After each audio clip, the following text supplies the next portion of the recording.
just to start where you perhaps ended off, Lucy, and that is to say that we need to, there was this concept you used about learning and unlearning.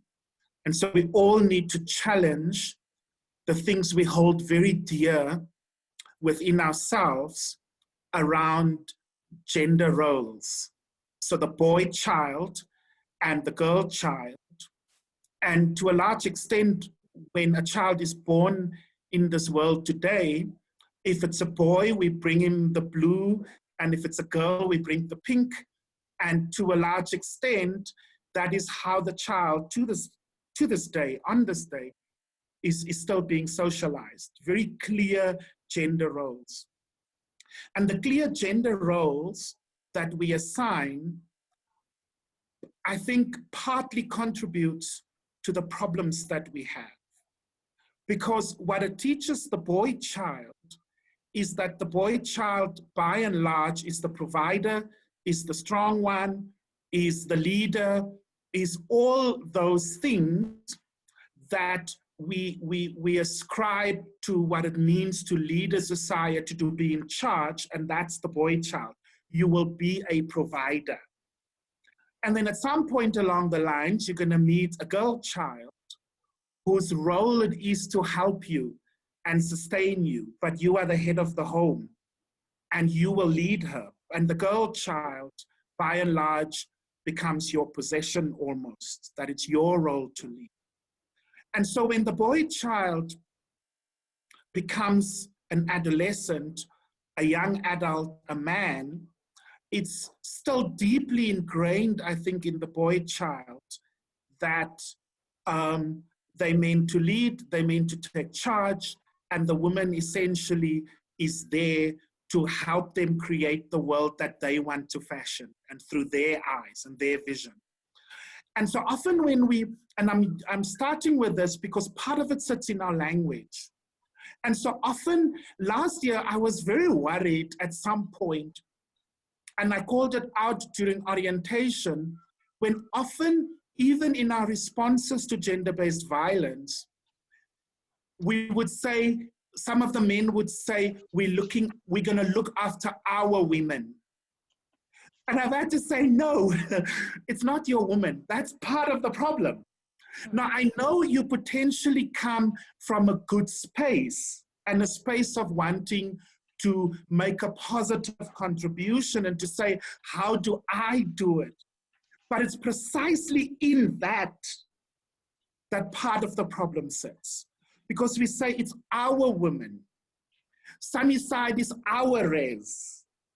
Breathe Hall is our res. And that means that as Nokando or as men's res, there are certain things that we can do that other men can't do because these are our women. And so it's in the everyday that we need to start challenging some of the behavior and breaking down what we've accepted as innocent and normal and as our ways of being. So the university has a gender-based harm policy. The policy gives a broad framework around how the university would respond to issues of gender-based violence. It is very clear that the policy is victim-centered, and that is sometimes a tough one because we are victim-centered, and sometimes when the victim says, but I want this thing to be dealt with in a particular way, then we want to take her power away and say, but that's not how you should want to do it. But the policy is victim-centered, so the response is often guided by the victim in conversation with the victim. And the response is also then meant to, at least at some level, try and give power back to the victim. So it's victim-centered.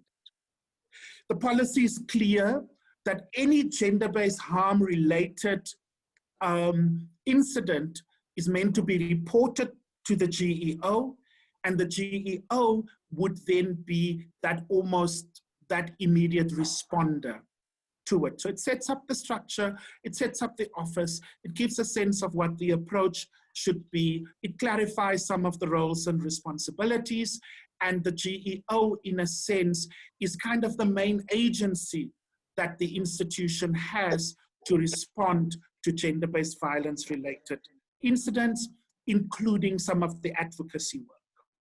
Linked to that, as you will know, there's counseling, there's a service where through the GEO, where there would even be a transportation of the victim to Mill Park Hospital in the first instance.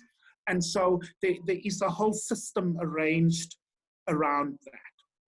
There's, of course, the crisis line, there's CCDU, there's a range of other support mechanisms that are in place, but I think the main agency is the GEO.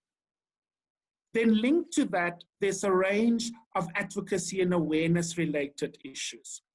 And so part of it is that part of my role, in fact, is to make sure that in orientation, there's awareness, there's advocacy. To make sure that key bodies like the SRC knows the policy, knows what the structures are, so that there's that coordinated so that there's that campus-wide awareness around what must happen. Then there's also what we've been trying to start doing this year because of some incidents in places like South Park, for example. No, not South Park, South Point. Where's my mind? It's South Point. In places like South Point and off-campus providers, where we're now increasingly saying to them that actually you also need to have policies in place. So before this year, we didn't, for example, have an accommodation accreditation policy. And this is important because what it meant was before 2020, we actually couldn't go to South Point and say, we're holding you to a formal standard, because we didn't have a policy. There wasn't a formal relationship. And so we had to kind of appeal to people's goodwill and appeal to their sense of right to be able to intervene. A few months ago, I think it was around June, July, the university approved a formal accreditation policy. And in terms of that policy, we are now able to hold private providers to a higher standard. And part of it is we want to see your policies. We want to see your practices. And so from 2021, the idea is that we will now be able to say, look, South Point, yes, you're a private company, but this is the basic standards that we're going to hold you to in terms of how you treat our students, the support that's available, and how you respond. And so that, I think, has been a major move forward, because our hands are often been tied in terms of how we do that. They get accredited now in the new policy for 3-4 years only, which means we can periodically check. And if you do not come in line, your accreditation into the future is going to be on the line. And I think that's been important in terms of taking us forward. So this is broad policy framework that we have. There's the offices now in place, and we're taking the policy into other spaces where we've seen that there are problems. But how do we change things, which is the second part of your question? Now, as you know, even in this country, there are laws. There's a beautiful constitution, many people say. There's a policy, there's a whatever. But often, you know, Ati Tandile did what was expected of her to do, and she was still killed. And so there's a major issue around enforcement. There's a major issue around zero tolerance approach. And it's too often that too many of us still say, but it's your boyfriend, go and talk to him, but try and work it out, but you two have a child together, what about the child? Those sorts of considerations. And so a lot of work needs to be done in the enforcement space, in the zero tolerance kind of space, and in the mindset change space. So I'm serving on a body, the Ministerial Advisory Committee, or the Ministerial Advisory Team, Task Team on Sexual Harassment and Gender-Based Violence. And this is the Higher Education Minister, a policy framework, had been adopted and was published. And so I'm part of a team of people who are now working around advising the minister around how this can be implemented at university level. And I think a lot of our work is around attitude change, zero tolerance approaches, educational programs, advocacy, and beginning to also say, well, we've also got to put our money where our mouths are.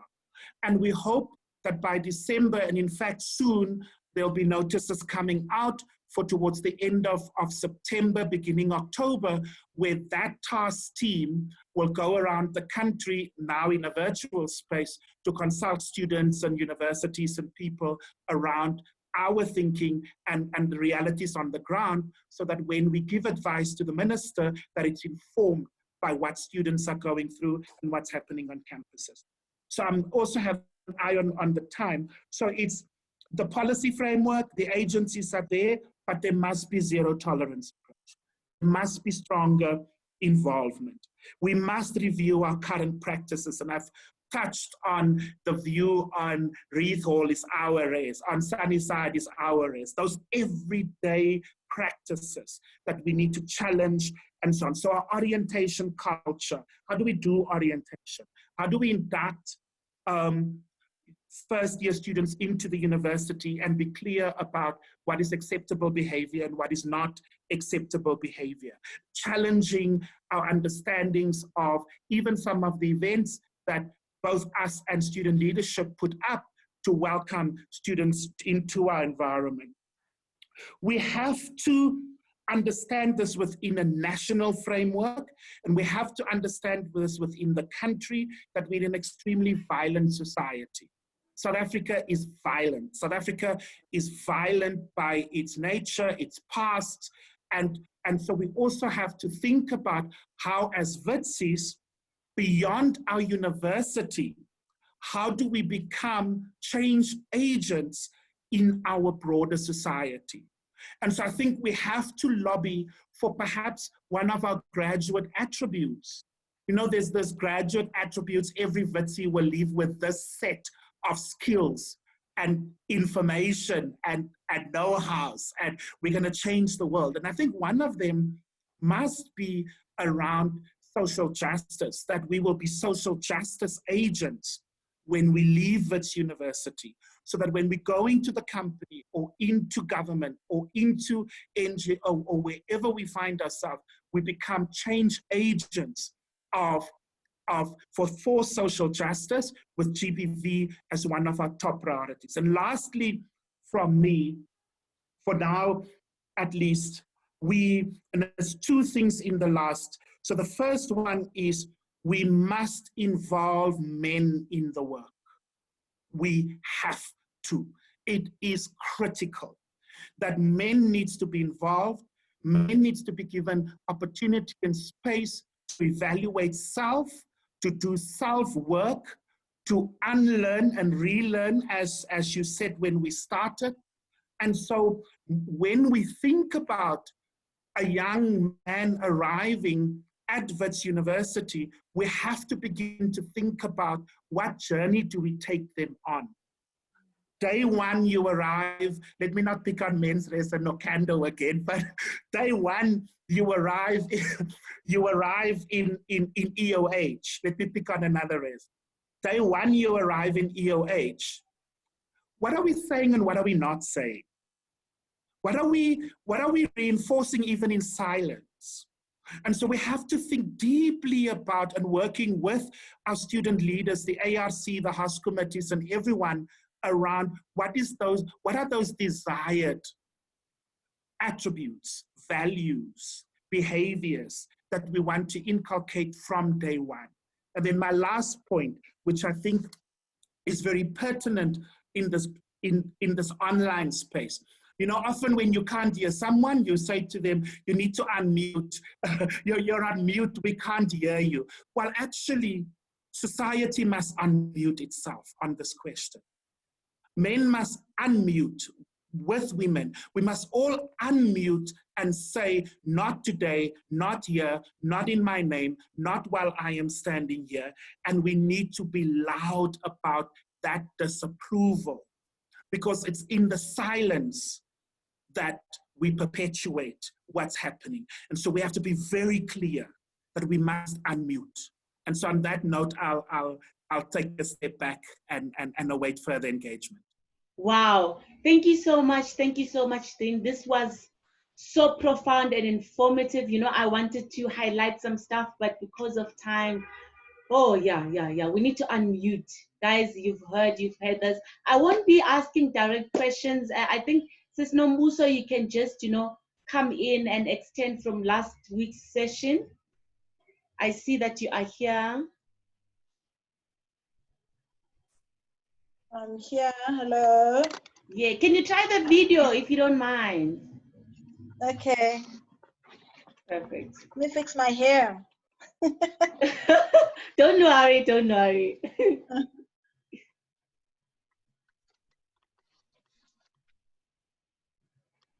Yeah. Okay, I'm just gonna continue. Okay, I'm just going to outline what the areas that ITEMBA assists in. The areas that we focus in when we are providing our services to victims of rape and trauma. Rape and trauma are sensitive issues and realities which are on a constant rise in South Africa. Victims need acknowledgeable, professional, easily accessible and sensitive interventions and support, which form the basis of service delivery that ITEMBA offers. Looking at rape, the statistics have risen by 7% in the recent SAPS crime stats. At ITEMBA Rape and Support Centers, we play a vital role in counseling and emotionally supporting victims of rape through the harrowing process of reporting the crime and the emotional aftermath. We also work with law enforcers to protect the rights of victims and to equip society, law enforcement agencies with the information they need in order to be able to treat the victims with fairness and respect their dignity and human rights. Trauma, when bad things happen, it can take a long time to get over the pain. Trauma includes one-time, multiple, or long-lasting repetitive events. Affects everyone differently on a different level, and people have their own perspective and they make their own assumptions and conclusions of the traumas that they experience themselves. The physical effects related to trauma are known to have a direct biological effect on future health. At ITEMBA, we have dedicated counselors and social workers who are on standby to conduct therapeutic interventions, debriefing after a crime has been committed, and follow-ups to ensure the continued mental well-being of victims. GBV is a profound and widespread problem in South Africa today, impacting almost every aspect of life, which is not limited to, but disproportionately affects women and girls in systemic and deeply entrenched in institutions, culture, and traditions in South Africa. Our team of social workers, social auxiliary workers, and victims support members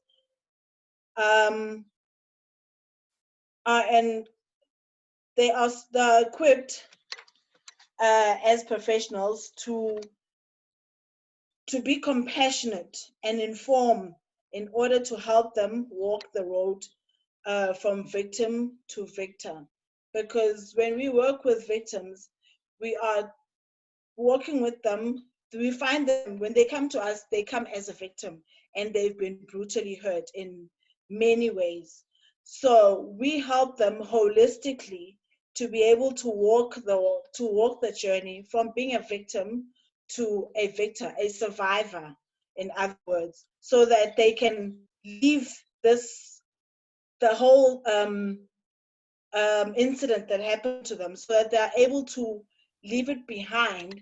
But it's not exactly leaving it behind, but they're able to put it behind them and to face the future. Because most of the time, our victims, they find it hard to work through the trauma that they've experienced, and it's some of them, they don't even respond to counseling and therapy, and this has like long-lasting life effects.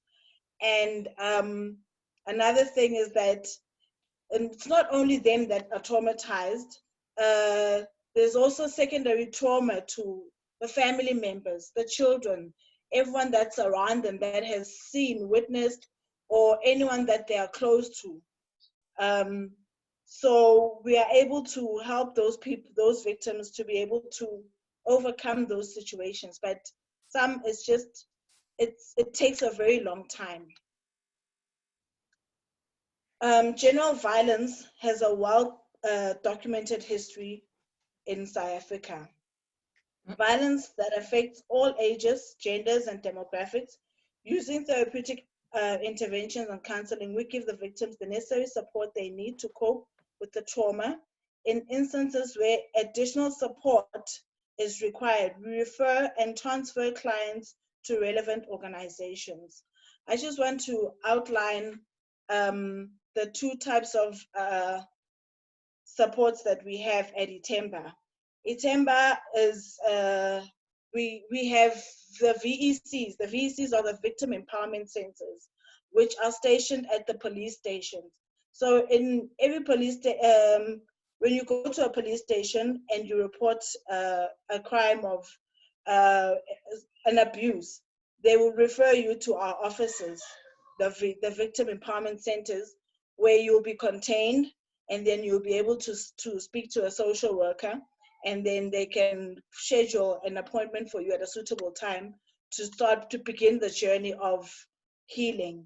And then we've got a victim empowerment program that is a shelter. It's an institution where we take out the victim out of society, and then we institutionalize this person for a certain period of time to assist them to heal outside of their normal environment, or in the environment where they experienced the abuse. So those are the initiatives that Itemba has. We've got a shelter in here in Gauteng. I'm not gonna tell the exact address because it's a place of safety. Yeah, so we've got the shelter where we have, it is a very big shelter, and women can stay there for up to 6 months, where they are in the shelter, they receive counseling, and there's also, and we've got a whole team that attends to the victims. We've got the social workers who will attend to do the therapeutic sessions. We've got family justice who will assist the victim in tracking the case and keeping the client informed on how far the case is. Has the victim been arrested? Is it safe to go out? Because some of them, they are even too scared to even go back home. So that's and they also provide court support when going to court, and also prepare the victims, because now they're going to face the perpetrator, and sometimes it's very hard. Some victims, when they see the perpetrator in court, they just break down. So with the family justice people, they are able to provide them with that support and give them that strength to be able to withstand and be in court, and should they have to take the stand, they are there to provide them with that support. So to say that, don't worry, there's someone here for you who is holding your hand, you know. And then we also have the medico-legal in the shelter. That is the nurses who will, when the client comes in, they will do the medical part of collecting evidence. that is with the rape victims and the domestic violence. They will be able to fill in the J88. With the police will bring them to the shelter where there's a nurse and there's also a doctor on site who is also assisting the victims. And then we've got our biggest supporter of our shelter is the Department of Community Safety. They are basically, the shelter is their baby, and everyone else that is in there is playing a different role. We are all centered, victim-centered, because we are all there to empower and support the victims. Thank you.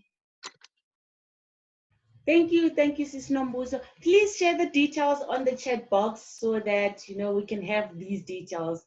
Yeah, thank you so much. Thank you so much. Danki. Yeah, I think Danki, can we just continue from where we left off last week? So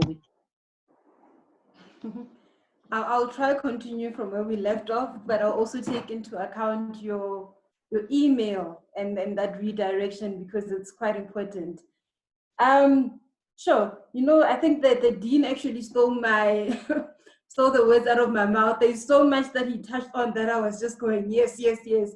And I'll probably touch on some of those things, but I really like hearing the work you're doing around orientation, because our organization does quite a lot of work at Wits and would really like to partner with you in any kind of way around that. It's something we're very passionate about.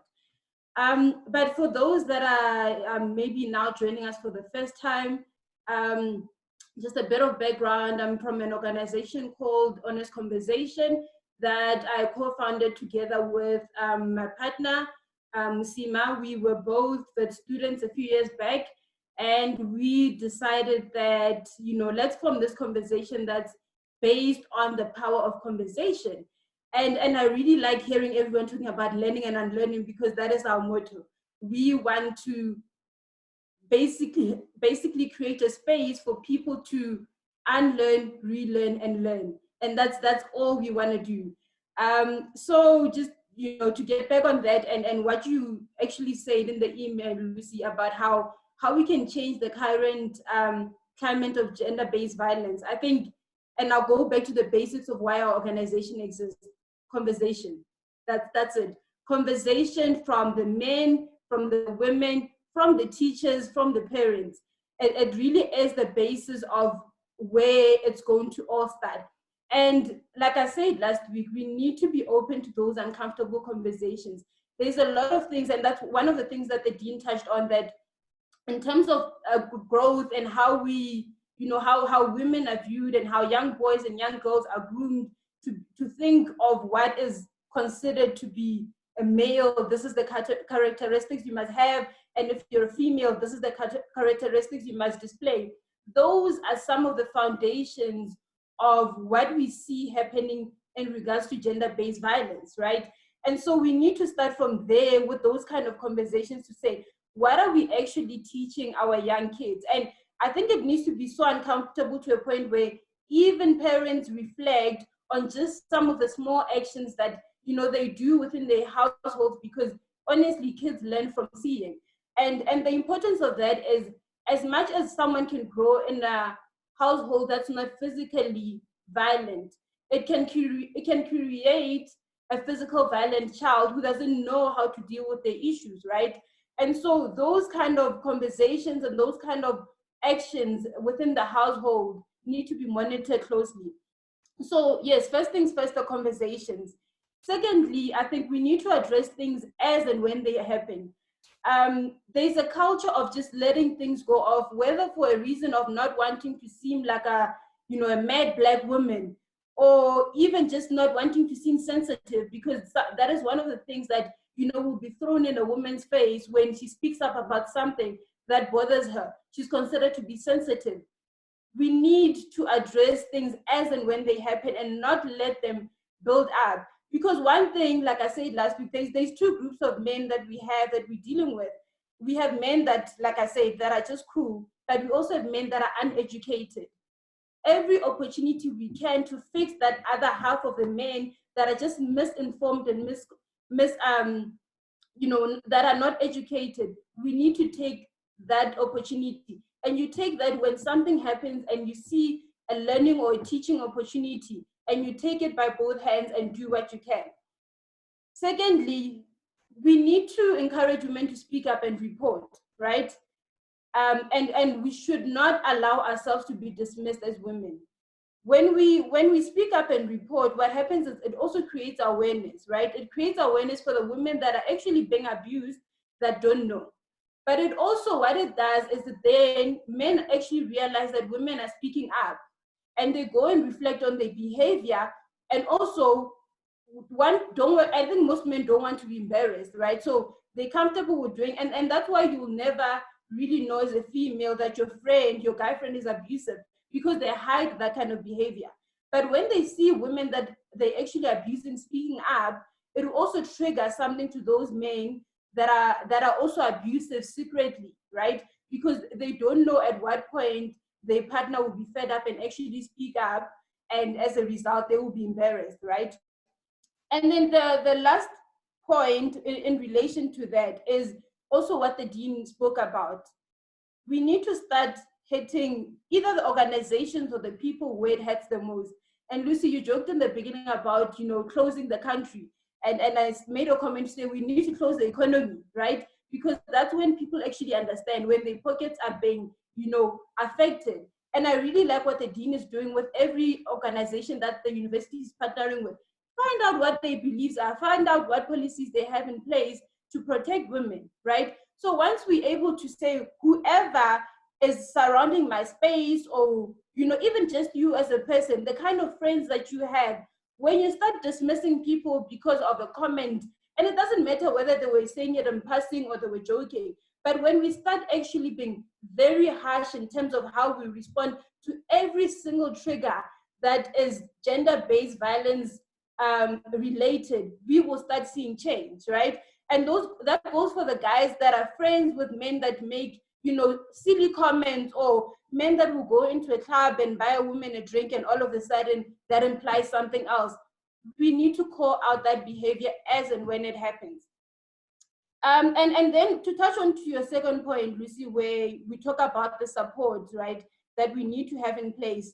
Definitely organizations like Itemba and what they do, that's amazing work, right? Because most women do stay in abusive relationships because they don't know where to start, or even, it's not that they are unaware, but it's just, the thought of what do I do if I leave the situation.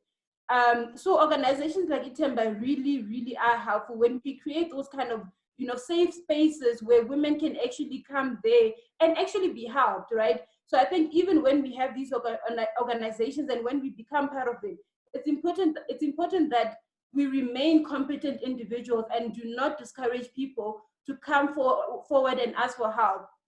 An organization like that should not even have one bad review, because that one bad review could literally, discourage so many people from coming there and getting help. So, organizations that are competent and that work are very important as support structures.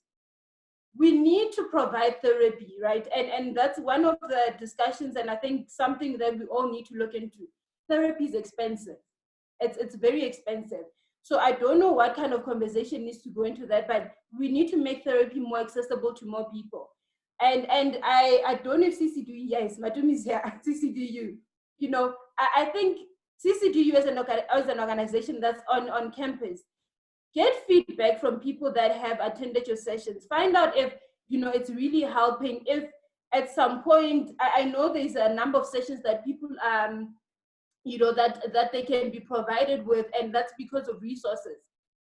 We need to allocate more money to CCDU so that they're able to do the work and actually take someone from the beginning to the end, because it's quite discouraging to get 5 sessions and then after 5 sessions, you must go see someone, someone else. Women do not fully get the opportunity to heal properly within a safe environment because of those changes. So CCDU, we task you, go to the university and ask for money. You need that money because your work is very important, right? And then I think the other support that we need is just people that are vocal within communities, right? patriarchy is the root cause of gender-based violence. That's it, you know. But understanding that is also understanding that patriarchy forms a lot of, you know, our tradition, and, you know, also how people view themselves and the image and so on. So when we normally have conversations around patriarchy, it's seen as we are attacking people's characters, right? So that kind of conversation, or even identity, because, you know, a lot of people view themselves through their tradition and, you know, how it's helped them to become who they are. So, but if within a community we create a space where we can discuss patriarchy without the need of people feeling like their identity or their tradition has been questioned, then we can start having more open conversations that are actually solution driven. So there is definitely a need within the community for us to, you know, to have these kind of safe spaces where we can question certain actions, certain practices within the tradition, and basically, you know, just be open to that whole conversation of realizing that certain things that might have worked a few years back actually do not apply in today's, you know, in today's reality and what we are faced with, and the kind of change that we've experienced from when the tradition was there to today, right? And I think, you know, Lucy, that's just about it. I know I touched on here and there, but essentially, I hope I answered what, you know, what you actually brought up in that email. But honestly, conversation for me is the root of where we're going to go. That's how we'll identify what is missing. And from there, we must all be willing to have that conversation and implement those solutions. We must all unmute ourselves.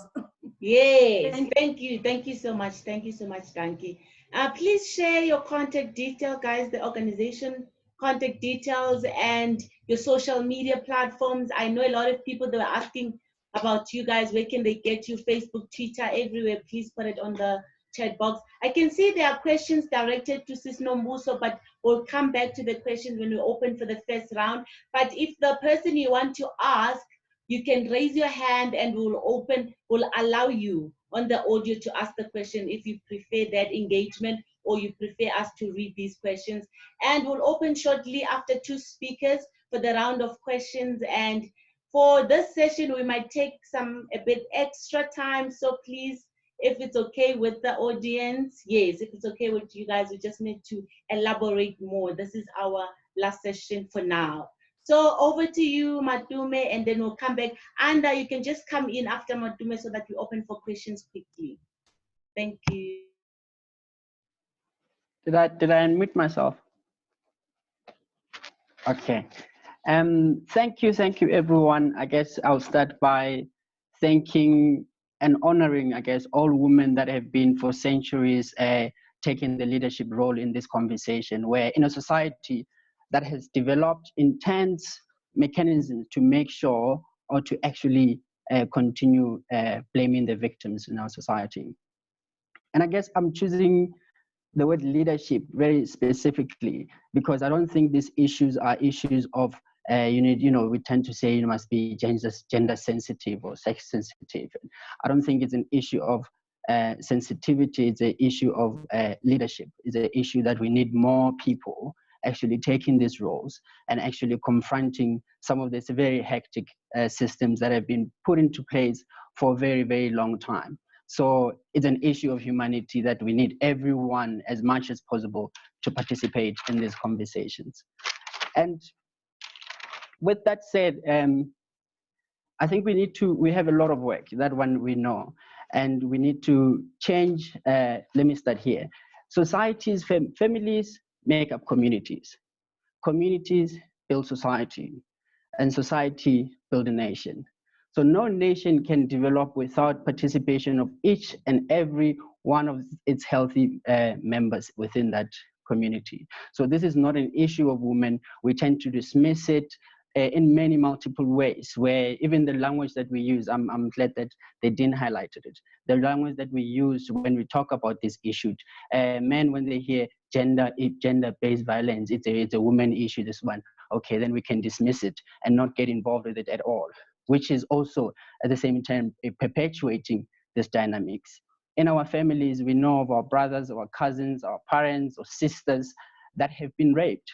And filled with embarrassment and shame, the first thing that we do is that we sweep it under the rug and then it never talked about. And multiple families do that. And then that's the society that we find ourselves in. So we need to change our families where victims are. We need to change our approach towards the victims. They need to know that we will be there to safely support them. We'll be their safe net. So we will be actually fighting for their justice, that they're not going to be alone, which I think is where this conversation needs to go. How do we as a society have a transitional plan that focuses on truth, in encouraging real conversation and genuine conversations around ideologies of masculinities and because these are ideas. It's not a specific a man that you're like, that is, there's not someone that comes under a rock and then they come and then they rape women and they do all these things and then after that they go under a rock. This is things that are happening in our everyday life. So there's a truthful nature to it that we really need to really be very frank about it and really talk about it, within our society. And the justice part, I'm glad that Sis Dangi and Nombuso was talking about just now. So we need to have this education conversation that kind of highlights that we are not these animals that are just victims to their emotions of anger and then they lost themselves in the moment and then they abuse someone. No. Actually, yes, anger is an emotion. That's very true. Violence is a behavior though, and behavior are choices. Therefore, violence is a choice. To have that real conversation within our society where we really highlight that systemic, that, I'm not just a person who was just taken by nature and then they beat up someone or they did something very horrible. Not only focusing on the binary of sex, of gender, but also all the other men to men, all the other ones that we're talking about. These are the similar systems that are put into place, similar to racism. All these things are the same thing. That if we are failing to challenge one, if I can put it that way, how do we challenge all these things that are so interconnected? The way we work, the way we run our families, the way everything is actually interconnected. And I think that the more we create spaces, and I'm glad that this was also coming up, that to create spaces that really, research is showing that these are predictors of violence, is attitude, its beliefs, and its values. Research shows that. It's not alcohol.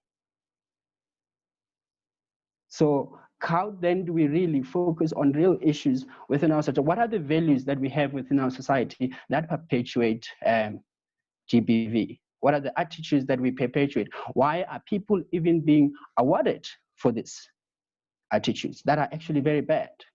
And that's where I guess the real conversations with men is very important, but also the real conversations with bystanders. I think our approaches need to also shift to more bystander-centered approach, where we actually empower people to talk about these issues. It's too late now to continue the conversation of people's issues, when I get involved, or because that unwillingness to participate in self is perpetuating and it's saying what is happening is okay. And we continuously find ourselves in a society where we are actually not taking those leadership positions. I think we need to talk about this as a leadership thing, that everyone needs to take leadership role. Everyone needs to, as a father to a child is a leadership role, as a brother to a nephew, as a sister, like all the women that have influenced my life to be having this conversation today. I think they've taken a leadership position. So with that said, where am I? Okay, I've written some. Okay, I talked about, so paradigm shift. So we need more men that are going to interrupt these daily conversations that happen every millisecond with our fellow mates, with our fellow peers, with our uncles, with our brothers, with everyone, that it's okay for one to walk a child to go into preschool, but within 12 years, when that child has small breasts, it's okay to date them. And the rationale that you get is like, no, they're already grown. If you don't do it, someone else will do it. What is that then? What is the kind of community that we're building also in the same time? And I think it is an honor to be part of this conversation at Wits, where we're really trying to, how do we engage men? How do we create spaces where it's safe, but also help is provided in interrupting and relearning and questioning all these things that are really rewarded, but however they are negative. So I think we need to move from having this idea of boys will always be boys, because I don't think that is complete. I think, yes, boys will always be boys, but they will be what we teach them, that we teach them to be. And I think we need then not start having that conversation where we really, really, really empower young boys to really become a full member of a society. And I'll leave it there for now. And yeah, thank you.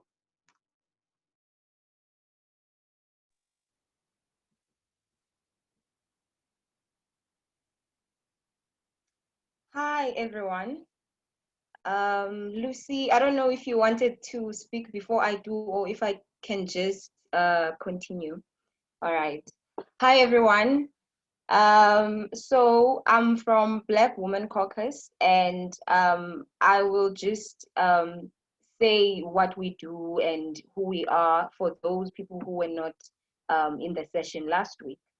So Black Women Caucus was started at Wits, and it is an anti-GBV movement which exists as 3 branches. So we have Black Girls in Caucus, which deals with GBV in high schools. We have Black Women Caucus Universities, which works within the university space, as well as Bereka Basadi, which works in communities.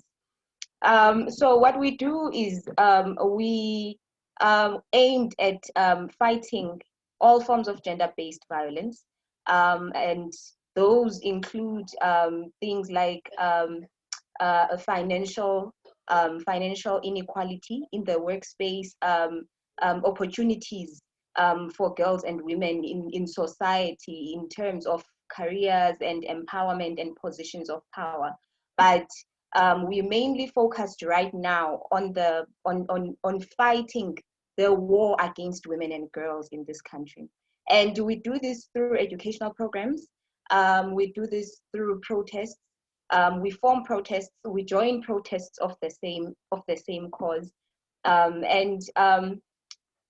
Another one of our work that we are currently doing right now is our branch of the Bereka Basadi is actually going into a demonstration outside the house of 2 white men who assaulted a Black woman who was their domestic worker. I'm not sure if you're aware of the story, but we work a lot with domestic workers as well, and just working class women, because we understand that there's intersection between gender, race, class as well.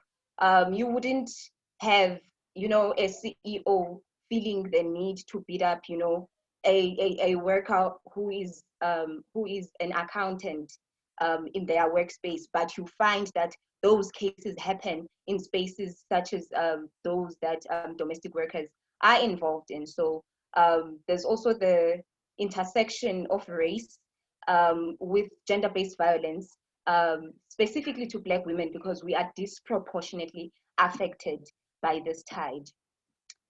So one of our programs that we did this year, when the lockdown started in March, we came up with the crisis of care, which offers psychosocial support to not just victims of gender-based violence, but women and girls who may be distressed mentally by the lockdown.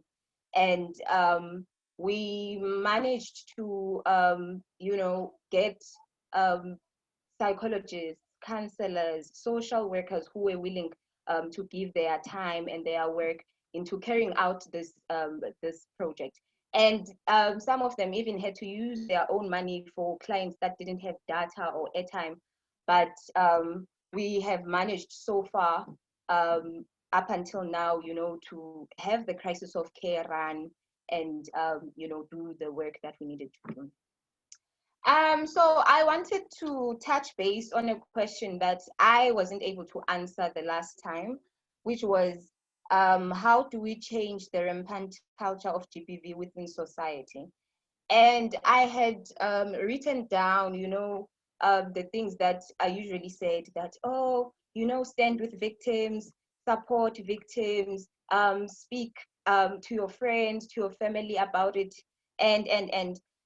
but I read a story this morning about a police officer in the Eastern Cape who raped a minor, an 8-year-old girl, a police officer who did this. And it got me thinking, which is something that the dean already touched base on at the beginning. And it got me thinking that, our whole interaction in South Africa is just based on violence.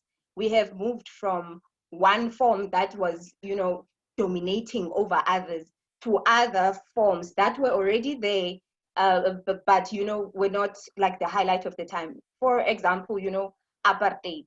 During that time, you wouldn't hear things like, gender being included in mandates and, in policies. Even within liberation movements, women were always silenced. Women were always erased. Women were always experiencing the violence that we see today. And for me, it seems as though if a police officer, is able to do that. I mean, we know doctors who have violated victims that were there to get help because they were raped. We know police officers that have raped victims that were there to report these things. I mean, within universities, we know professors who take advantage of students. We know in schools, high schools, primary schools, these things happen. And it's like the rot of patriarchy and violence is just the basis of our interactions as South African societies. And I think in order to really make a change, we need to look at the fact that in South Africa, our main problem is the accountability problem. We have an accountability problem. We have moved from, a TRC that did not hold perpetrators of apartheid accountable for the violence they inflicted on Black people. And then we moved with those scars. And, during this period, women have always been experiencing this violence either way. And then we moved into, a democratic South Africa. And, every issue in South Africa is always just, put under a mat. We move on. But all those things, they connect with the tide of violence that women and girls feel in the current climate. And we need a total reform of the system, because it cannot be that as a victim, you go and report abuse to people who are abusers themselves within the system. The whole system, it feels as though it's just against victims in any shape or form. There was a story that I read as well, an article about a man that raped a minor, a 7-year-old, who got 15 years in jail for that crime. And yet, in the law, it is stated clearly that if someone rapes a minor, they get a mandatory life sentence that is non-negotiable. And yet you have judges, being able to give perpetrators 15 years, 10 years, 5 years to victims of rape. And so, things like what the dean had said, that, things like history, things like culture, things like religion, they contribute in the attitudes towards women. And these are things that shape our lived experiences. And so the current climate of GBV is a norm. It's a culture that's always been there. It's a culture that we've always had. And when we have these conversations, it seems as though we speak in a language that infantilizes men. Oh, we must teach them. Oh, they must have conversations, you know, with their friends. And women and girls go missing and they die on a daily basis. Women die in intimate relationships on a daily basis. When are we going to get to a point where accountability is the most important of all? Because I feel as though if you know, repercussions for GBV, not just rape and femicide, but GBV as a whole, were so severe that you know, you wouldn't even possibly think of doing it. It would be so severe that it would ruin your life completely, your career, your standing in society. You know, you wouldn't even, you know, be a part of normal South African societies if you so as much as slap a woman.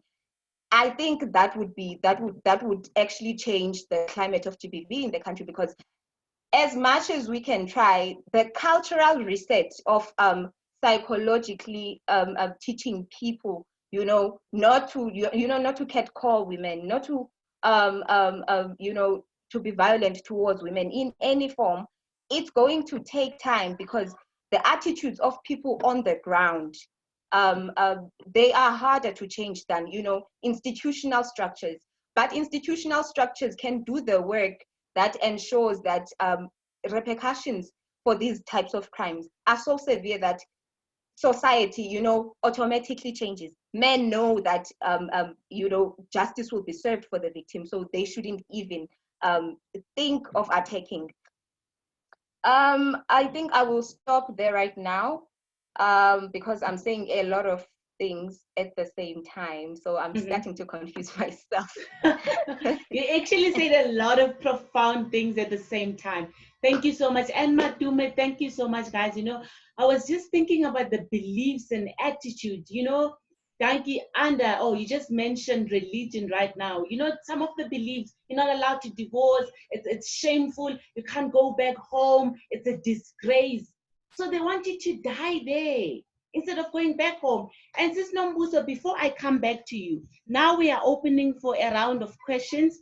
So if you have a question, please raise your hand. If you want to ask it or you want to type it on the chat box, please do so. One more question for you, Sis Nombuso. I was thinking, when this lady said she was not allowed to divorce because of churches and all of that, and then she wanted to run, to escape and go to a center. And the center, she was told, it's full. The center is full. We can't accommodate you. So do you guys have enough capacity in your shelters? Do you, you know, do you get such position when someone come and say, we are sorry, we can't help you, so the person has to go back to that dangerous place? Do you guys encounter that? Or you have alternatives? If the center is full, you send them in a certain place, or you tell them go back home? I think I can just make this question one with this. Someone asked something like, okay, yes, so I can just combine these two questions. This person is asking, what are the criteria? Yes, we know that you have to be a victim. Do you guys have additional stuff to take people to the center, or it has to be that severe? This other lady said they turned her back. They said your case is not strong. So she didn't understand. Maybe there is a criteria for people, or how does it work? Please help us and unpack. Thank you. Okay. Can you hear me? Can you hear me? Okay. Yes. Okay. Our shelter is one of the biggest shelters in the whole of South Africa. In fact, in Africa, yes. We take a capacity of plus minus 145 women in the shelter. And then, but if there isn't, should there be not enough space in the shelter, there's also in Gauteng, in Johannesburg, there's 13 shelters. that we work with, and then we are also able to refer someone to a different shelter, because our criteria for admission is that you have to be a victim of violence and you have to have opened a case, and then that you will go through an assessment with a social worker where we'll look at the other issues, such as and you have to be, if you're not South African, you must have a valid and sometimes we do have women who are not legal and turn them back. Excuse me. We refer them to other shelters where they don't have such a criteria as ours, so they are able to accommodate them in other shelters. So in instances where you say that a woman was turned back, we don't turn them back. If we do an assessment and realize that this person's life is in danger and they cannot go back home, if we cannot accommodate them at our shelter, we will always refer to another shelter, and we transport them, arrange transport for them to be taken to that shelter, because we cannot expect the victim to transport themselves to the shelter. I mean, and the minute they step out of the building, anything can happen to them. Okay. And that will come back to us. So we try by all means to assist the victim. Yeah, we try by all means to assist the victim the best that we can. Thank you so Did much. I answer all the questions? No more questions. Okay, guys. I'm not seeing any hands on my side. I'm not sure if Michael, you can see hands on your side. If you do see hands, please allow the speaker. Do we have anyone who wants to ask via audio? Please. Lucy, Yes. did you see the comment on the Q&A from the anonymous attendee? I can't see it on my side. Please read it on your side. They're asking if we think there's enough concern as a nation about GBV, and that someone once said that until those who are unaffected are just as outraged as those affected, we'll never see progress. I want to comment on that. Please. I don't think we are as outraged as we need to be as a nation, and probably why everything is still going on. I think when we start making the people that are not saying anything uncomfortable about not being involved, then we won't see any change. I totally agree with that statement. So I think we need, and like I said, when things happen, and as and when they happen, make the people feel uncomfortable about what they've just done, so that people start questioning their actions more and more. I don't know if anyone wants to add on to that, but I think definitely we are not as concerned, and there just needs to be more, more work around that. Anyone who wants to add on that? I'll just add. I think, as Sister Anda was saying, like without accountability, without justice, it is and we still have a long way to go. If men, not all men that are performing this act, if we're focusing on them, they're not abusive to everyone. And it's not like someone who's always abusive and violent with everyone. But why is it that in most cases a woman is the one that is chosen? I think that is very, very interesting. Why is it that in most cases kids are the ones that are chosen to be abused? That is also very interesting, because there is not going to be any sense of accountability. It is going to be hush, let's put it under wraps. That's what we've been doing socially. So I do agree with Anda when she's saying that we need more harsh conditions. We need put systems into place that we know that, because then we have how many, another 500 years before really a young boy will know that, oh, maybe I shouldn't look at things that way. That's a very long time. But in the midst of that, a lot more women will be dying. A lot more women will be getting abused. I know I'm choosing binaries. But I think also, just to also clarify something that was asked earlier, to say at CCD we do provide services, and yes, with very limited resources.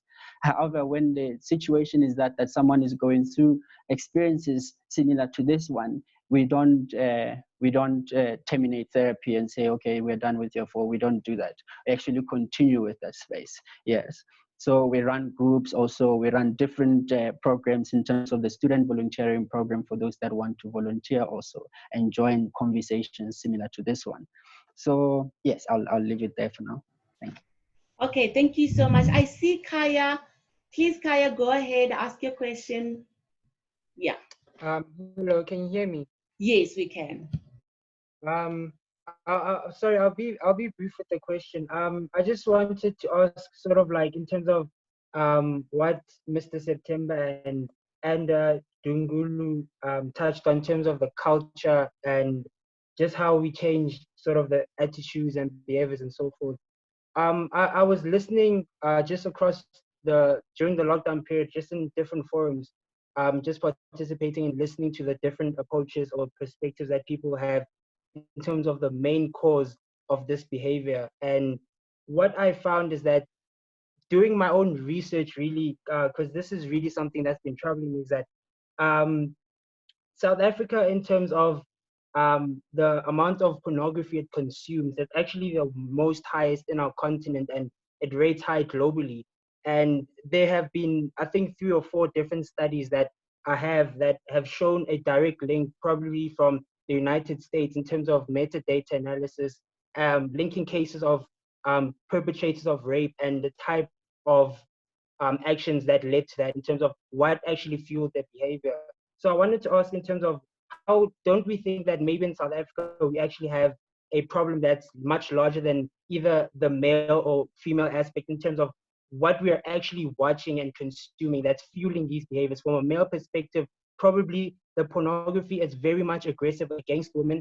And so when they view this, they actually believe that women actually like it when they say no, they interpret it as some sort of play. And they that's how they read it, because the things that they watch informs that kind of behavior. So I think I just wanted to hear from older people that are much more maybe sound in reasoning what I'm trying to say, in terms of the cultural aspect of this. I think it's deeply entrenched in the type of media our society is consuming at the moment. It's very hypersexual, and I think the pornography consumption in South Africa, specifically from the News 24, they did make an article that we have the most viewership for Pornhub in Africa, in South Africa, and we have the highest rate of gender-based violence against women, and the highest pornography we consume is against Black women, and it's very violent.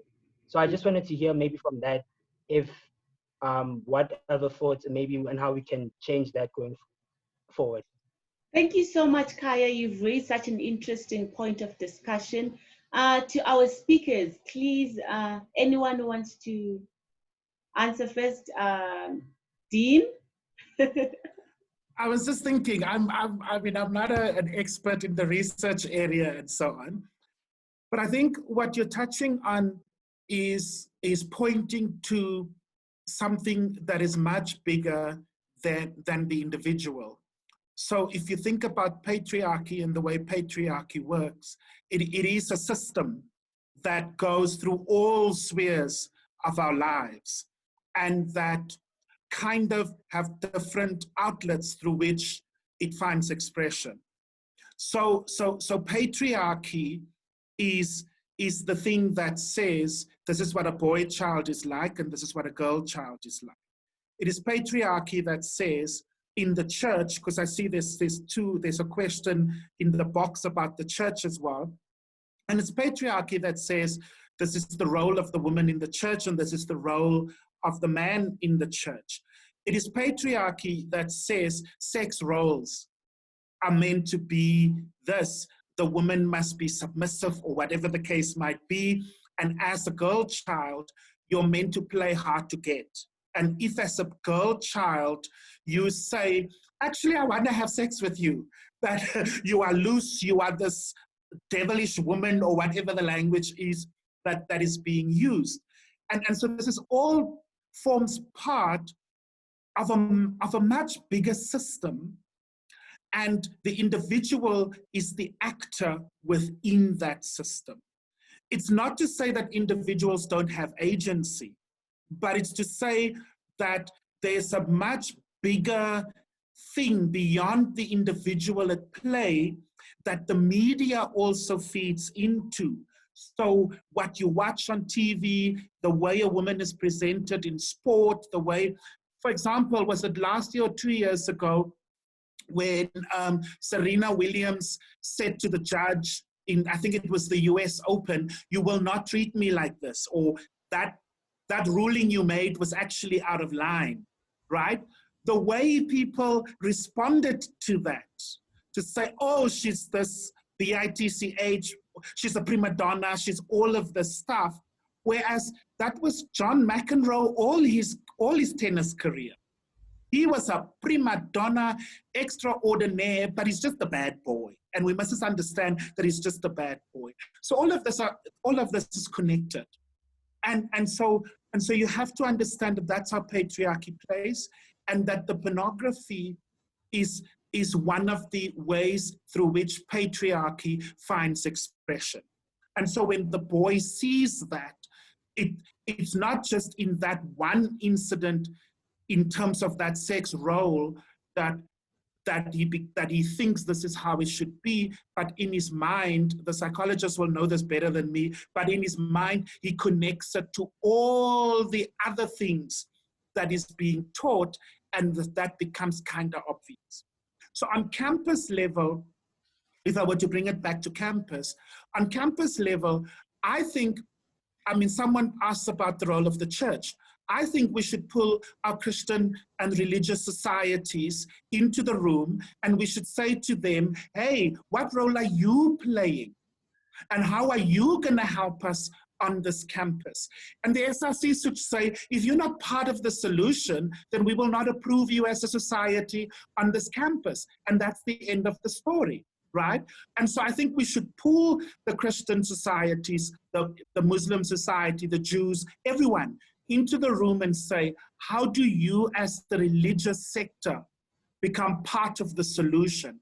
How do you, in how you preach the gospel, how do you challenge some of these things? Because when we, in the church, I think sometimes we kind of accept that it will always be the guy that will lead, that will preach. The women must sing. They must lead the worship. They have beautiful voices. That's where they must stay. And if we have a fundraiser, they must be behind the counter selling the food. But it's the men who will bring the gospel according to. And I think we must challenge those even within our own setups, so that when, as this idea of Wits students as change agents in broader society, so that when they leave, when the young person arrives here to a church service on our campus, in how we do things here, they begin to think in their minds about, oh my word, what is this about? How am I being challenged, even in these most intimate and the most holy of our, and sacred of our spaces? Because that's often where it's reinforced. Wow, that was profound. Thank you so much, Dean. Madume, I thought, did you raise your hand? Oh, no, I didn't, but I can say something if you, yeah. I definitely agree. I totally agree with the Dean. Like even the movies, the way movies are, the lady is always the one that needs to be saved from this Bruce Lee guy who's a Terminator, and then he's gonna fight for his woman because people so took my woman and kidnap her and all these things. All those are other messages that are sending a message. What is the role of a woman? The one that needs to be protected. And it's a very, very troubling. Our media, our songs, the kind of music videos on TV in 24 hours are in themselves facilitating and socializing an individual that is growing within a society and saying what is wrong and what is right. And I think it's a leadership thing. It's a leadership conversation, because it goes all the way to our presidents, that then media needs to be influenced also, not only the societies, the university is a very small part of our society. If we're talking about media, then we need to talk to SABC. They need to question the kind of content that they put and they allow in the name of making revenue and money and all these things. So it's a very serious one. Pornography is the biggest one. It's a growing industry across the globe. Who's 14 years been watching a woman being choked and hanged on a whatever with, and there's games now, there's different games. But there's also these games, now we are talking about 5G. One of the things that it's going to do is that children are going to be playing a whole lot of more games live with each other. They're going to beat each other a lot more. They're going to be rewarded for all these things that we are doing. So how is it that we are socializing the next generation? I think it's very important that we start thinking, what kind of a society, what kind of South Africa do we want our children to grow? Not only the girl child, but also the boy child. What kind of society do we want them to? And are we aware, and can we take intentional responsibility for all the things that are happening in our society? Can this knowledge not just stay in the bookshelves of universities? Can it actually go down there from the people that it was collected from, actually? So I think this is a bigger conversation that needs to, it can't end now just because Women's Month. I think this is a lifetime conversation that we need to continue. Thank you. Lucy, if I could quickly come in, I know there's someone asking a question there. But the dean, he's literally touching on all my points. And, I mean, what he's talking about, Lucy, here about, just the unlearning from both sides is something that we touched on last week, right? And I think, once we've actually accepted that gender-based violence in itself is a result of a system, it's systematic, right? So as much as Anda is saying, and I agree with her that harsh, consequences need to be in place. But the reality is, if we don't deal with the core, the root of this issue, it's going to be ongoing, right? And so hopefully we can get into a place where these discussions are happening in two different places, right? Where the men have been taught about, the issue at hand, but the women are also now taught to unlearn what they see as someone, pursuing you. What love is, those are the actual conversations that need to happen with women in place. And, there's a saying about how, the revolution shall not be televised, something like that. But one thing we need to televise is consent.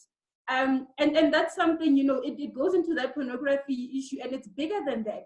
It's bigger than just, on sexual shows. It's on cartoons, when little kids are kissing each other.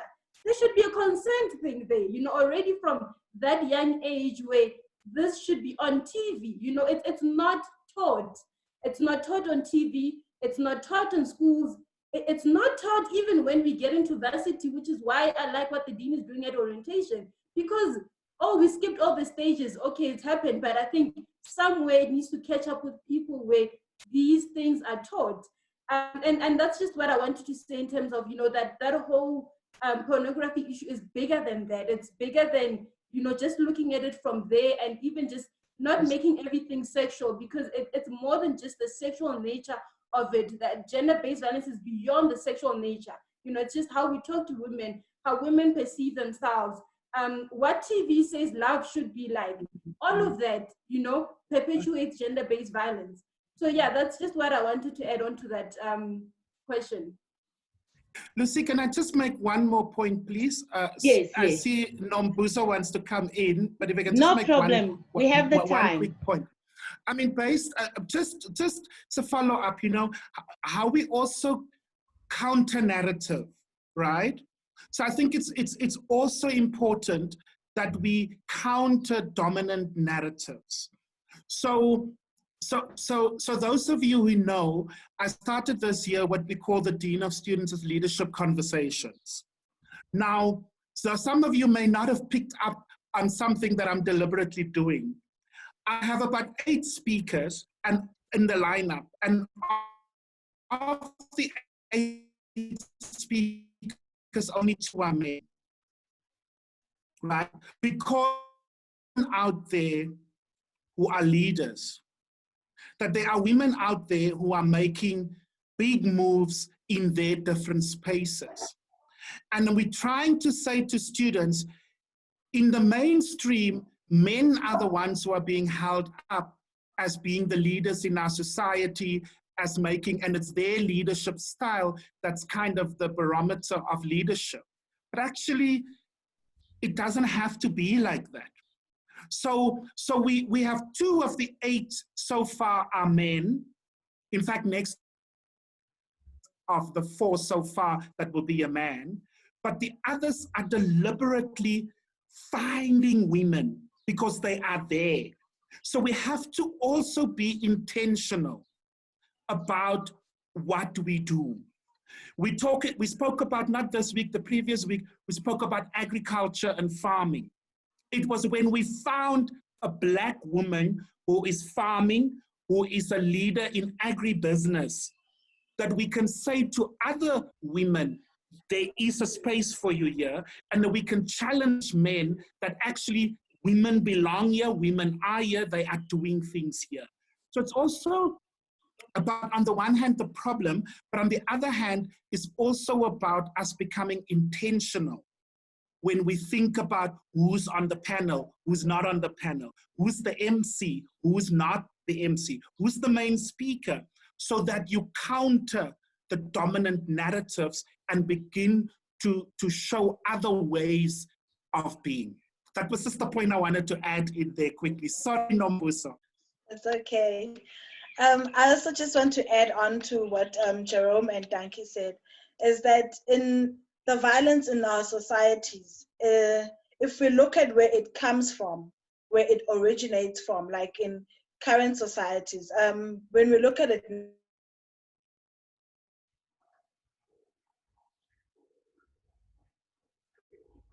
Is it my side? Oh, okay. You hear me? Okay. The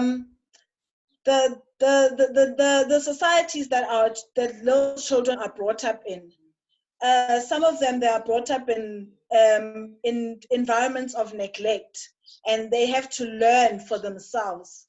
And that's why kids are now taught by TV and social media and all of the things that we see out there, and our friends tell us that the information, it's incorrect, most of it. And we grow up knowing that information, and we take that information, and it is within us, and it's what we become when we become adults.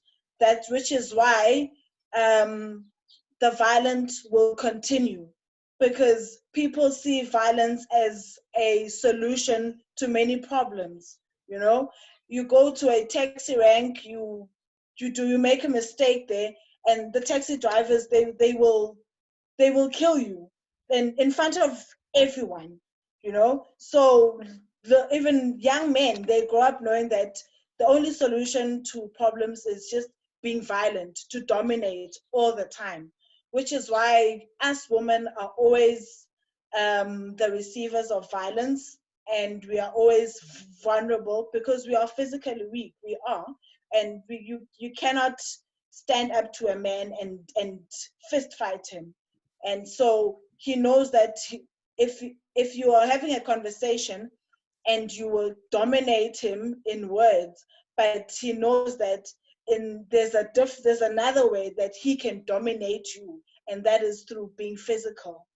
So yeah, I mean, the violence is just, it's just a lot. It comes in many different ways, and the society has also normalized it as well. That's why it's continuing. That's my point. Thank you so much. I can see that Anda, you are back. So we are dealing with Q&As. I can see there's a hand. You can, Shirley, please come. Are you still here? Hi, guys. Oh, can you hear me? Yes, yes. This is my first time joining the conversation. Very informative. Thank you so much for the panel. for your insightful wisdom. Just a question that I also want to pose to Dean September is we're quite vocal about gender-based violence, and um, something that is quite dear to me is just I wanted just to find out going forward, will we be looking at the boy-child situation as well? Because what I've experienced in the past was two occasions. One of my friends that one boy, male friend, if I can say that, was molested as a boy, abused as a boy, and growing up, he turned out to be a broken man, and he eventually committed suicide. The other situation where my other friend grew up so angry that he started, you know, committing rape and stuff like that. So just going forward, I just wanted to know, will we be looking at such conversations? And which is also like linked into gender-based violence, why we're sitting with this current big problem. Thank you. Sorry, Thank I you was so struggling much. with my mute. Yes, absolutely. I think the attention on men and the boy child is important, and that we need to walk into that space, and that we need to be deliberate in how we pull them in. And so in the next week or two, for example, on campus, there will be a conversation led by men, for men, led by the chair of council, the vice chancellor, the new vice chancellor coming in, myself, and the SRC president, where we're going to say, actually, as men in leadership, we need to step up. And we need to step up in pulling men into the room so that we can challenge each other around our behaviors, our attitudes, and so on. So absolutely. The second thing is around how we go forward in terms of our male students. And so male residences, male spaces, that we go in there and that we do this at a more programmatic level, as opposed to when there's an incident, then suddenly we now say, okay, we need to talk to the men, but actually to become a lot more intentional around it. So agree with you wholeheartedly, and the commitment is certainly there that as we go forward, that we walk into that space and men begin to challenge each other around these things. Thank you. Thank you. Thanks so much. Hi, Lucy. Can I please piggyback off the team? So in Black Women Caucus, we have had these discussions about boy children specifically, and our discussions were mainly that when we say gender-based violence, it's not exclusive to women and girls, but it disproportionately affects them. Gender-based violence, things like boy rapes in high schools, in primary schools, in just our communities as well, also form part of our conversations within gender-based violence. Now, the problem becomes that because men are the perpetrators of even those crimes, in large numbers, it's easier to kind of erase the experiences of those boys, and essentially equipping them into not using their trauma to become perpetrators of violence later on in life. And we are actually having discussions around using our branch of Black Girls in Caucus to actually try and plan talks and programs around things that boys experience in schools. So even things like bullying, homophobia, transphobia, those kinds of things all form part of gender-based violence. So it's not that boy children are left behind in these conversations. It's that girls and women are disproportionately affected to a point where gender-based violence has come to mean violence against women and girls. Yeah. Dankie, do you want to come in? Thank you so much. I do. I do. And I want to come in based on what Shelley said, and also what on the comments what Huawei Y7 2019 said. People need to name their profiles. But I want to come in because it's not that I have a solution to this, but it's one of the issues that my partner and I were talking about, right? And like I said, we speak about very uncomfortable conversations. And one of those conversations is when, you know, it's a very difficult one because it can be very controversial. And like I told you, having went to Men's Race and having that honest conversation and actually realizing just how much people don't know, and actually having some people reflect there to say, you know, I actually think I might have committed, you know, some kind of violence against a woman without even being aware, right? It's the reality that there actually might be people like that in society, you know, that are committing these, you know, kind of crimes against women, but would be too afraid to come forward because, firstly, they have to face the consequences, which they must. By no means they must, right? But the other thing that then we need to talk about is, you know, the attitude of what happens when someone is actually, you know, actually face their consequences and how we allow them to come back into society, right? Because there's always that fear that it's something that's going to be held, you know, against you. And I mean, I understand the logic around that, right? But what it also does is it doesn't give people an opportunity to reform.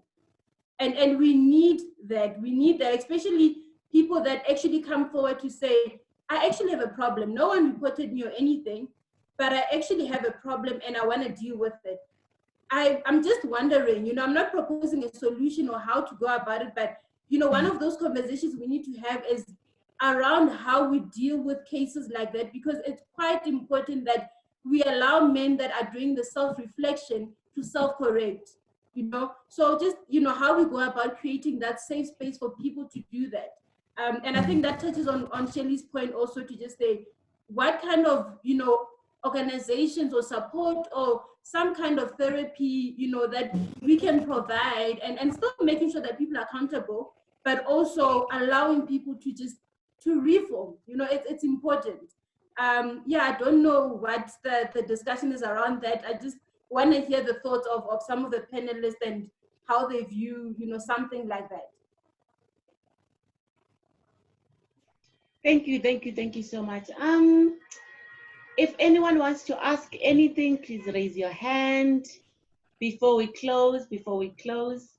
Okay. Dankie, please help me. I can't open my Q&A. I don't know what's going on my side. Please help. Yes. I see we have 12, but I can't open. Okay. So the one was actually the one I'm talking about now. So what the user said here, I'll just say all the questions. What they said is, in looking at the individual, particularly perpetrators or individuals capable of violence of any kind, individuals may be conflicted with desires or urges to perpetrate such violence. Is there a place for affiliated individuals to come forward to resolve those conflicts within a retributive construct of justice? Potential perpetrators may be this person using big word dissuaded, is that how you say it, from engaging constructively with their problems. I think we need to create a narrative around the perpetrator or potential perpetrator, that can deconstruct problematic constructs in themselves, allowing individuals to acknowledge the darker manifestations of media culture and maybe preventative measure. What programs or counseling opportunities is there that are available to them? So that was the one question. And then let me just go to the another one. Okay, thank you so much for the informative series. How do we get patriarchal men involved in these conversations? I find it simpler to have a conversation with a man who is willing to unlearn patriarchal ideals. But I struggle to talk to patriarchal men who just brush off these ideas. How do we get these patriarchal men involved in these conversations? Yeah, there's more questions. I don't know if you want me to go through them, or are those two fine? Those two are fine, and then we can try answer those two, and we see if we still have enough time to go through everything. Okay, anyone wants to answer first?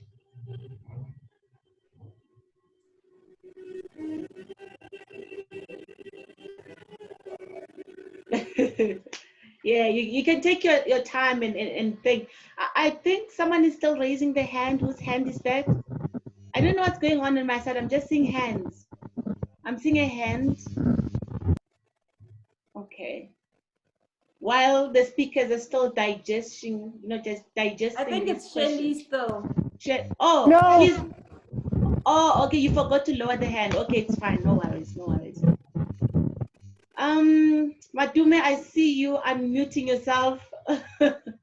Yes, come in. Yeah, it's okay. So I'm just thinking.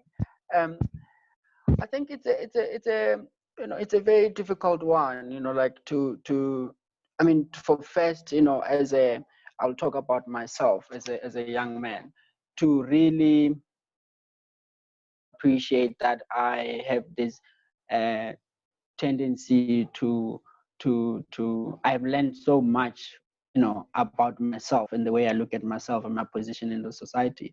That is, a lot of it is very, very much entrenched in the patriarchal society. It's not an easy realization. It's quite like it takes you aback to be like, yo, I'm actually a violent person. I have these violent things that I do. So and I guess even with that question earlier, I'm just gonna try link all these thoughts together. With the idea earlier of at CCDU, where we need to reevaluate our service and really get feedback from those that use it. One of the big things that I see, not for CCDU per se, but within the profession of humanities, where there's a lot more. It's just been normalized as a thing of like it's a female's profession.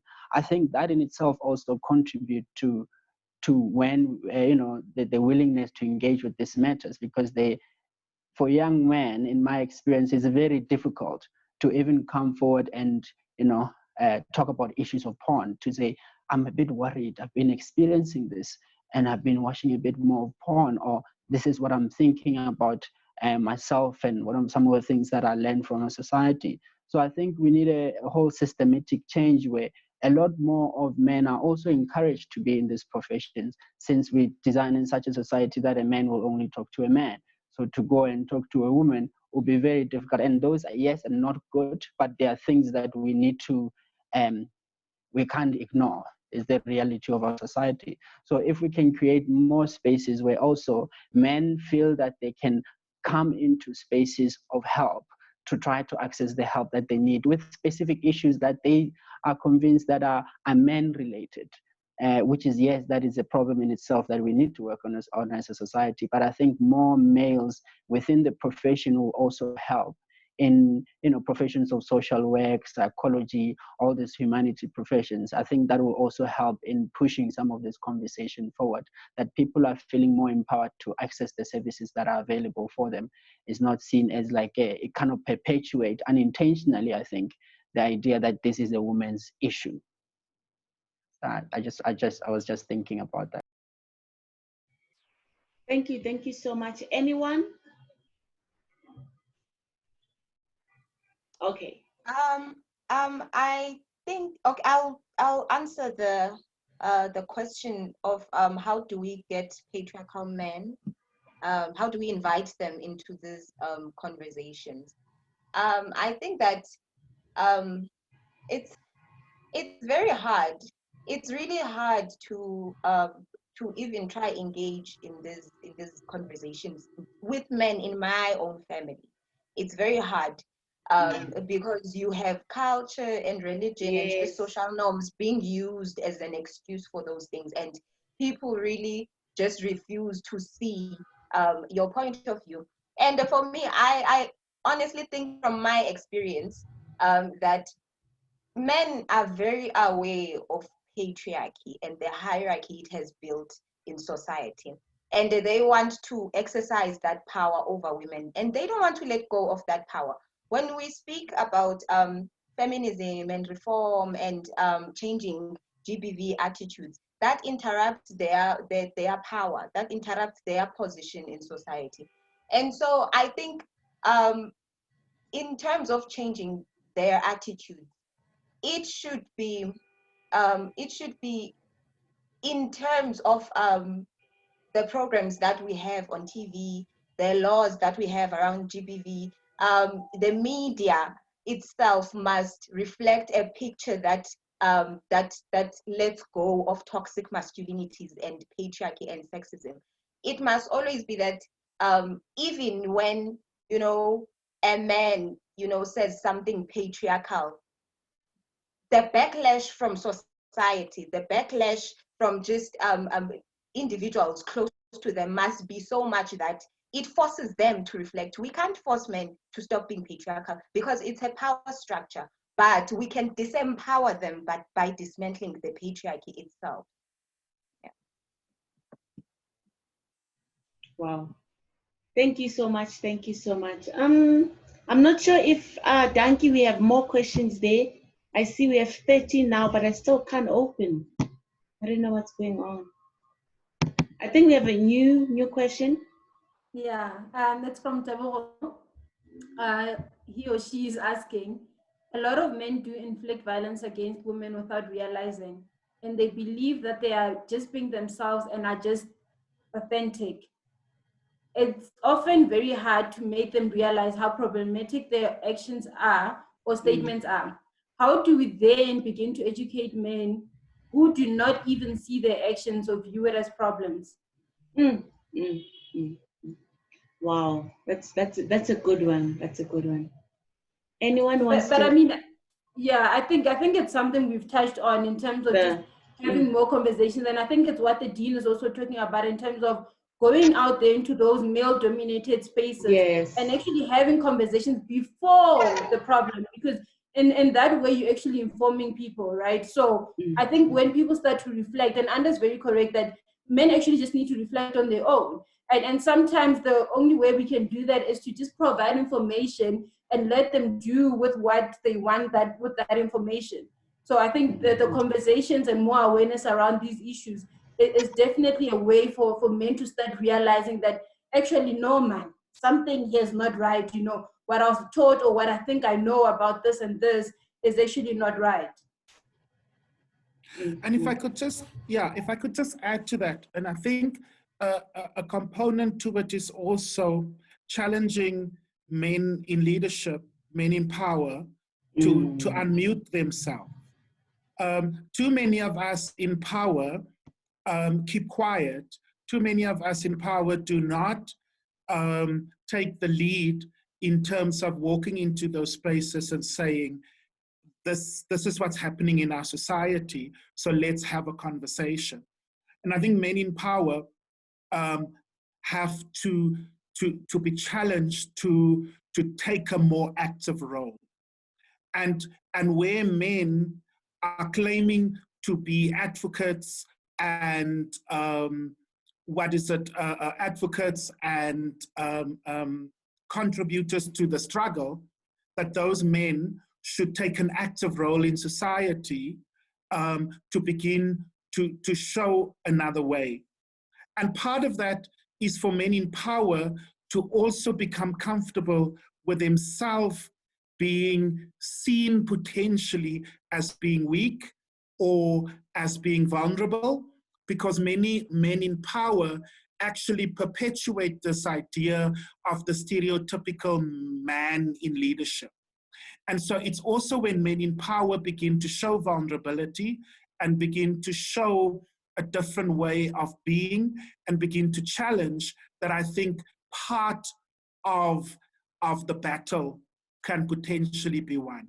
So to what extent do I go into a male context and start talking to the boy child? To what extent does the VC do it? To what extent does a male lecturer do that? Or do we just become the symbols of the patriarchy, and the boy child who's looking for a role model, who's looking for a different way of being, finds us actually just confirming the stuff that he's been taught all his life.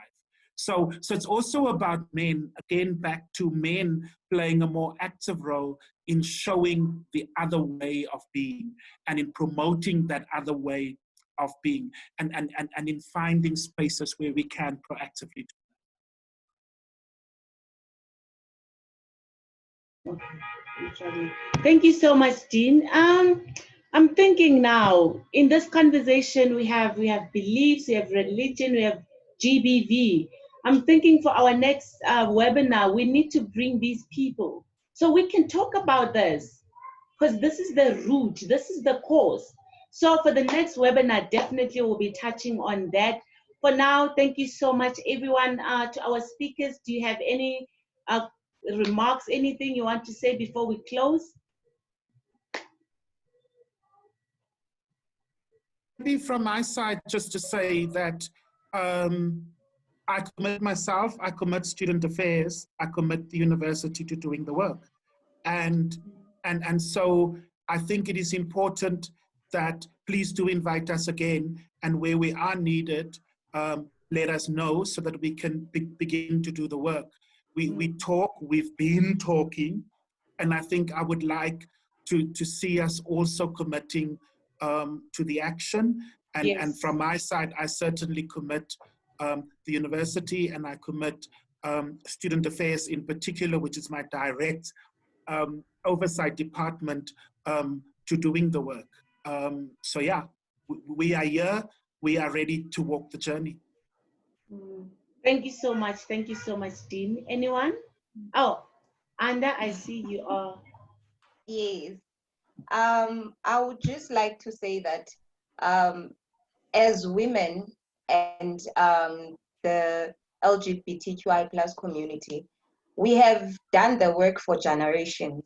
We have protested, we have signed petitions, we have done hashtags, we have submitted memorandums, you know, to the government, to the president. And it feels as though we are just screaming in a black hole, and the state is just not hearing or seeing any of this. But I do want to say that, you know, we need to, you know, continue doing the work. And, you know, the men who claim that, you know, they are not part of the all when we say men are trash, we need to see them standing up with us. We need to see them speaking up more.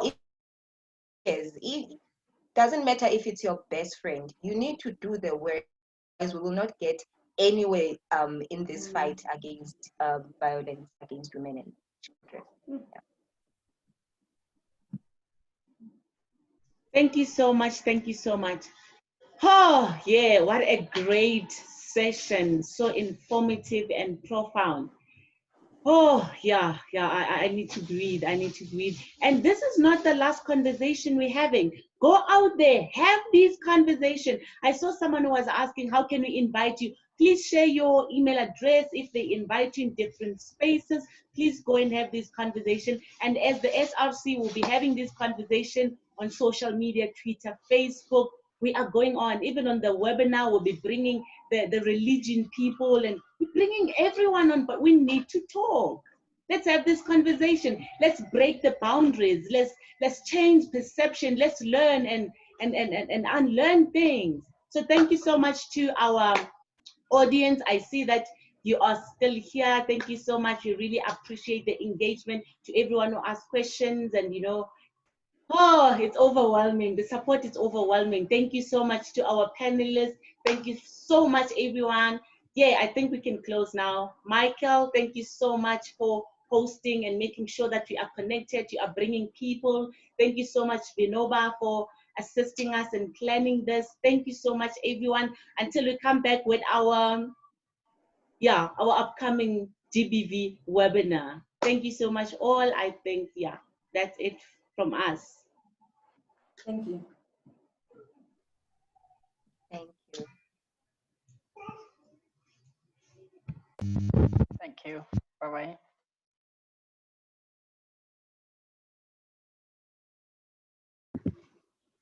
Well done, guys. Very good one. I'll send you the recording and questions and everything. Thank you so much. That's a pleasure. It's very good, by the way. Very, very good. Thank you, thank you. Please do assist us with the religion one, and you know, we need to talk about this because it's the topic that we actually shying away from. We don't bring these people here and ask them. You get what I'm saying? Yes. So thank you, but I will be in touch. And Vinoba, thank you so much. Are you still here? Thank you, Lucy. That was awesome. Yeah, greater than the first one. Yes, very engaging, and it was very beautiful. Mike, I have one quick one for you. You know, Matome's just signed out now. He had the conversation with you in putting together the men's dialogue that he's planning, right? Yeah. No, is that? I know there's one on Monday. Is that the one? No. It's still some time from now. It's okay, no, he hasn't. Okay, no, but 100%. We will definitely help. He hasn't made contact with me yet, but yeah, we are available. It's not a problem. All right. Okay. Perfect. Thanks a lot again, Michael. Lucy, Pleasure. thank you very much. Bye, everyone. I'm also Thank signing you. out. Bye-bye. Cheers, guys.